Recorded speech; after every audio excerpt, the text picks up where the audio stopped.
You can't plan that.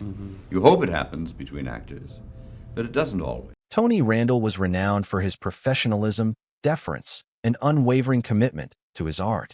But once the unusual pair broke up, there was one name that never surfaced again: Summer Brett. We now understand the reason behind the deafening hush. The decades-long resentment that fans never anticipated can be explained by what transpired behind the scenes, which stunned those closest to him. Actor Tony Randall was never one to seek out trouble. Indeed, he appeared to flee from it. Randall established a career that contrasted sharply with the chaos and controversy that frequently surrounded Hollywood, having earned a reputation for his impeccable timing, button-up elegance, and undeniable aura of sophistication.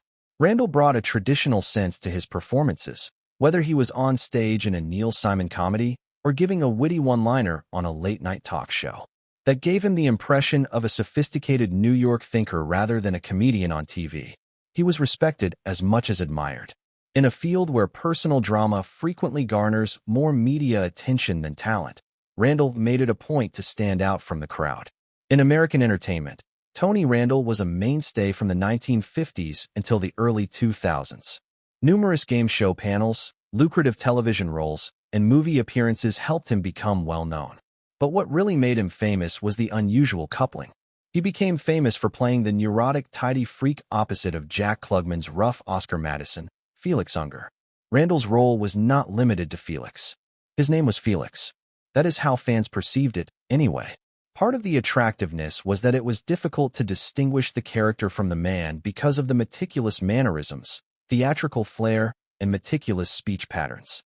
Randall was quite secretive, even though he was well-known.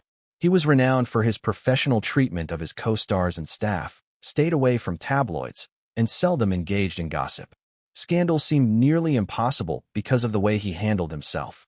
Despite the intense pressure of the television industry, Randall's reputation was astonishingly untarnished. No yelling tantrums occurred on the set, no acrimonious disputes were publicized, and no private breakdowns were made public. He made sure to keep things private if they affected him. The subsequent events were so perplexing because of this immaculate picture. When Randall left The Odd Couple and pursued other endeavors, admirers noted that a familiar person had discreetly disappeared from his circle. In Randall's life, Brett Somers, the witty actress who was known for her cutting tongue on series like Match Game and who often appeared on The Odd Couple, seemed to have vanished entirely. Not even a casual reference, no get-togethers, no joint interviews. In addition to being out of character, it was frightening for Randall, who had collaborated with her for years, to cut off all communication without giving any reason. Fans initially assumed that it was just a normal drifting apart. There are many fleeting friendships and on-screen chemistry in Hollywood that disappear when the camera stops rolling. However, as the years passed and Randall continued to remain mute about it, the mystery grew. There were hints from those who knew him that this was more than simply a matter of growing apart. Something had taken place. Something that rocked Randall so hard that he threw a person out of his life. And whatever it was had to be very personal, since he was not one to take offense. It was even more unexpected given Randall's perception of Brett Somers. She was married to his TV collaborator Jack Klugman, so she wasn't just any co-star. She was a member of that group. Randall was seen by spectators joking and laughing with someone on panel shows and on set. The universe of the odd pair was practically expanded by her presence. So, the first break in the flawless image occurred when Randall iced her out without saying anything. There was a silent but clear indication that something had gone horribly wrong behind the serene exterior. The crack would only widen as rumors started to spread. Although Jack Klugman and Tony Randall were already well-established actors when The Odd Couple debuted on television in 1970, it would go on to make them one of the most recognizable sitcom couples ever. Viewers were captivated by the comic equilibrium created by Randall's portrayal of the neurotic, spotlessly clean Felix Unger and Klugman's slobby, no-nonsense Oscar Madison. Fans immediately thought that the friendship they witnessed on film was real because of how naturally they clicked. However, many were unaware of how tightly that illusion merged with reality and how significant it would become in the future. Despite the fact that the show was based on Neil Simon's play, Randall and Klugman gave their parts a distinct rhythm that felt novel. They made television gold out of something as basic as a fight over vacuuming or a botched poker night, week after week, even as the sitcom formula began to wear thin on other shows. The two actors had a strong working connection based on respect for one another behind the scenes. Although not always in the spotlight, a third person on set had a bigger impact than fans may have thought. Summer Brett. Brett Somers was not merely a frequent appearance on The Odd Couple. In addition to being a well-known television personality, she was the real-life wife of Jack Klugman. Her portrayal of Oscar's ex-wife Blanche Madison made several appearances, frequently bringing humor and drama to the show. Her engagement with the show, however, went beyond the screenplay. On game shows like Match Game, Somers was a mainstay. She is well known for her candor, wit, and sharp tongue. She was one of those people who could take up a room with one joke, and she frequently did. Somers and Randall kept running into each other. In addition to sharing scenes on The Odd Pair, they also made appearances together on talk shows, panel shows, and even charity functions. In public, they appeared to be a pleasant, arguing couple. Randall is playing Somers' wild card as the straight man. They charmed spectators with their back-and-forth banter. She made fun of his stiffness. With dry humor, he shot back, rolling his eyes. It was a seemingly innocuous gesture until it wasn't. As cameras recorded light-hearted banter, insiders began to detect a change. Off-screen, Randall and Somers' affection started to wane. When Somers was there, Randall, who was usually kind and generous with co-stars, would become aloof, according to crew members.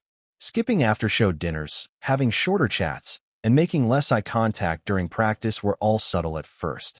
However, as time passed, it became evident that the connection was strained, though nobody was certain of the precise cause. Somers' special position was what complicated everything. Due to her marriage to Klugman, she occupied a zone where personal and professional boundaries were dissolved. She was on set not only as an actor, but also as Randall's closest co-star's wife. As a result, she had access to confidential discussions, behind-the-scenes dynamics, and cast camaraderie that were often restricted to select individuals. When someone close to you begins to become distant, it feels more like betrayal than distance. At the time, the tension did not garner media attention. At the time, there was an unwritten code of quiet in Hollywood. Issues were resolved in private, and celebrities were supposed to keep their complaints out of the media. Randall, always the gentleman, remained silent in public. In contrast, Somers had a distinct style. Her humor was sharp, and while the majority of her comments were dismissed as laughs, others started to question whether her public insults were a front for something more serious. Randall could no longer dismiss it with a joke. What appeared to the audience to be a humorous collaboration might have been subtly falling apart behind the scenes. Fans continued to watch Felix and Oscar's antics, but something much more intimate was simmering beneath the surface. The culmination of all of this was a single incident that would test Tony Randall's limits and ruin a friendship that he had never before publicly recognized. During the 1970s, roasts were a violent form of bloodsport humor on television. In particular, the Friars Club roasts were notorious for going too far since there was no boundary. There was nothing that was forbidden. Don't take it personally. There is no story too holy.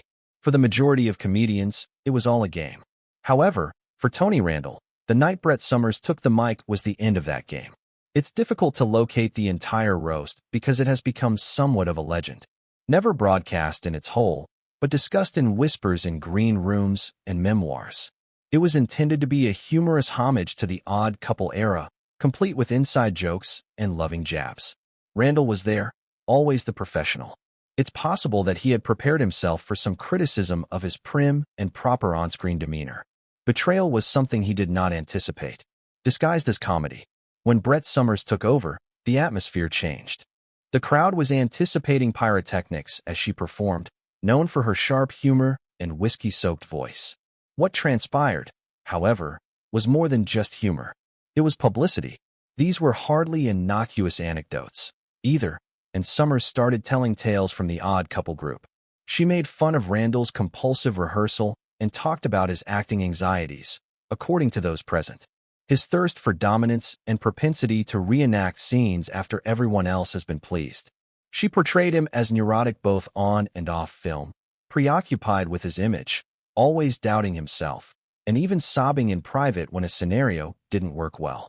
It must have seemed like the curtain being torn off in the middle of Randall's act to hear those things in public for someone as reticent and image-conscious as he is. The room chuckled. Randall didn't, though. Even worse, it was stated that Somers made casual remarks that went beyond professional jabs. She made fun of Randall's private life, which he passionately guarded. Her roast had crossed a very personal line, whether on purpose or not, and had gone well beyond industry joking. According to friends seated close to Randall, his face froze. According to some, he left before the roast was finished. The man, whose career had been founded on poise, appeared completely stunned. According to those who knew Randall the best, the roast was a game-changer. Although he didn't like to make a scene or lash out, he did think that boundaries were important, and Somers had crossed too many lines for him. That night turned out to be the pivotal moment when he made an unspoken but final choice. He would not go up to her.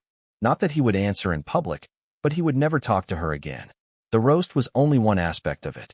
That was just the clincher, in a string of annoyances that Randall had silently accepted for years. Her erratic conduct, her on-air insults, and her increasing propensity to make fun of intimate situations in public all built up.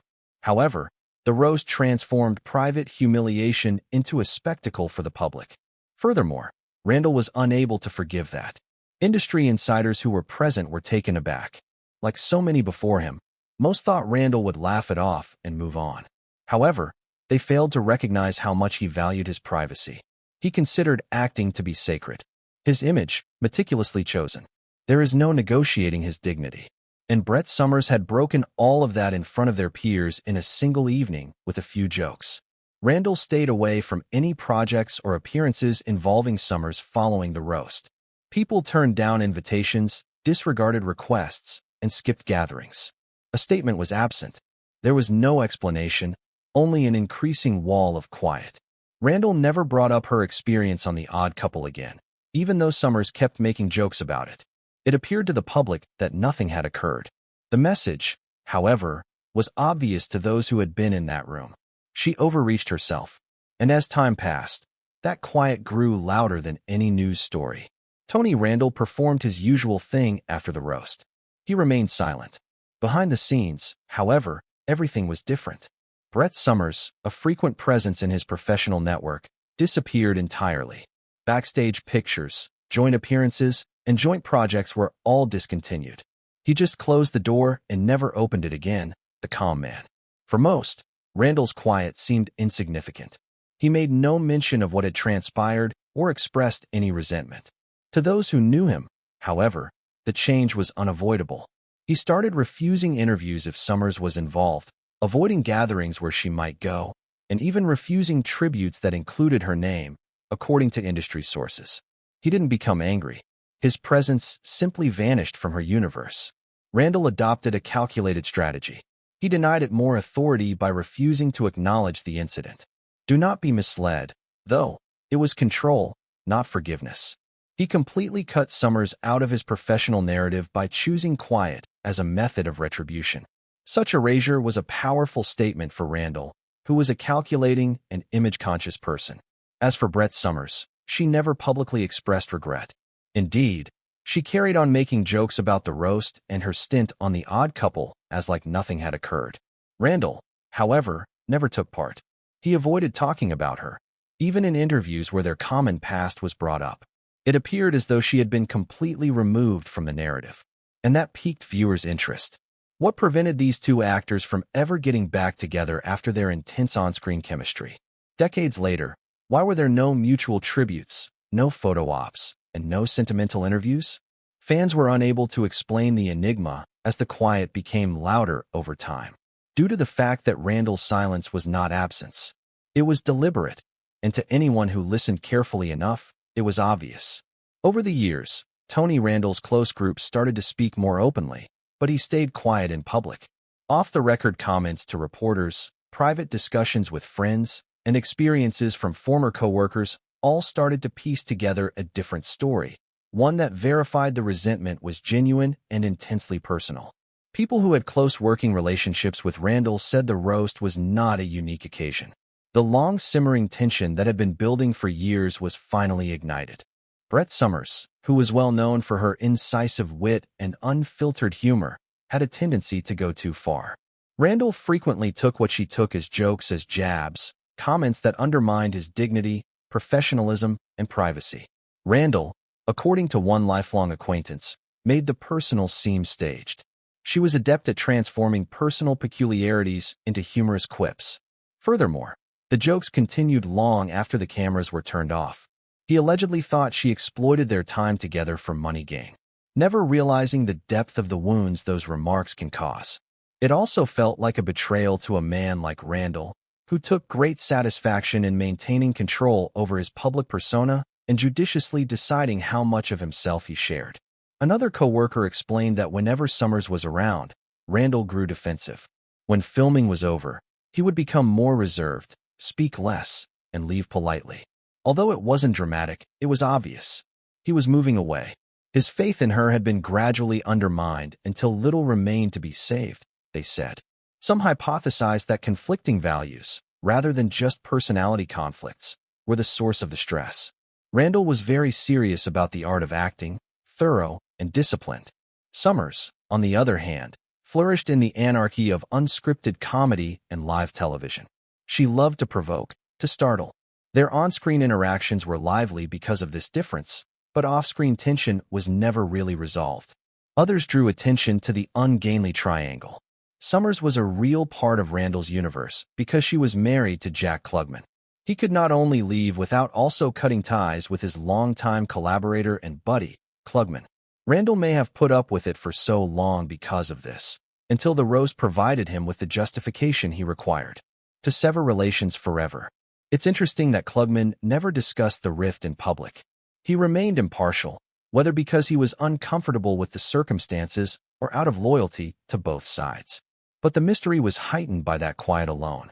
It implied that whatever had occurred was major enough to go unsolved, even in the company of friends. More people were aware of the absence as time went on and documentaries and retrospectives looked back on the strange couple. For what reason did reunions exclude Brett Somers? Randall was usually so kind to his previous co-stars, so why didn't he bring her up at all? It was a purposeful omission that supporters were unable to understand until people close to him started to corroborate long-held suspicions. Randall never yelled, never gave a press conference, and never voiced complaints, but his silence was clear to those who knew him. He buried it further and deeper the more Somers joked about their past. And as the years went by, their separation became more and more historical rather than merely emotional. In the entertainment industry, their story served as a warning that not all feuds end in public. A profound, personal determination to never allow someone back in is all that is required for some to develop steadily and quietly without any major eruption. Randall didn't turn around after he made that choice. In 2004, tributes to Tony Randall came from all around the entertainment industry. His genius, grace, and passion for the theater were praised by his co-stars, directors, and friends. Brett Somers, however, was one name that was noticeably absent from the coverage. She called Randall a unique artist in a brief, polite statement via a spokesman. However, it lacked the warmth and specificity that typically accompany a shared past, and it was ambiguous. As Randall had intended, their complex relationship was abruptly and discreetly buried. Fans were perplexed throughout the years. What caused two artists who had such a strong rapport and a history of success to abruptly part ways without providing an explanation? Randall and Somers never stood side by side again in a time of incessant reunion specials and interviews fueled by nostalgia. And the stillness started to speak for itself. Pieces of the picture finally started to come together after Somers' death in 2007. Former panel show regulars, crew members, and friends who had been silent started talking more openly. Offhand remarks and old interviews were re-examined and reinterpreted. It all suddenly made obvious in hindsight, as what had appeared to be a casual professional drift evolved into a purposeful withdrawal. It was not about a big altercation or a scandal that made headlines. It had a more relatable and human quality. It was a betrayal to Randall. He felt exposed by someone he used to work closely with, someone who was well aware of the boundaries, yet still went over them. He did something that many people wish they had the strength to do instead of retaliating. He left without a backward glance. That has a peculiar power of its own. Tony Randall's silent refusal to give the narrative life made it even more eerie in a society that thrives on drama and public condemnation. A friendship should have been there, but his silence left a hole in the story. And for decades, that area prompted inquiries. The legacy of the odd pair continues to shine today. It's still a classic show. Generations of people who never saw Randall and Klugman play live have seen their performances over and over again. But beyond the laugh tracks and well-timed jokes lies a true story of silence, betrayal, and boundaries. A reminder that even the most managed lives can be upended by a single, unanticipated setback, and that even the most polished personalities have boundaries. Ultimately, Randall never mentioned Brett Somers again. Not even casually, not in memoirs, nor in interviews. She vanished from the recollections and appeared in the video, becoming a ghost in his story. And he made his point clearer than any argument could have. You don't always need an audience to betray someone. All that is required is that they be remembered and abandoned. Because, to Tony Randall, dignity always came first, even if it meant rewriting history or losing a friend.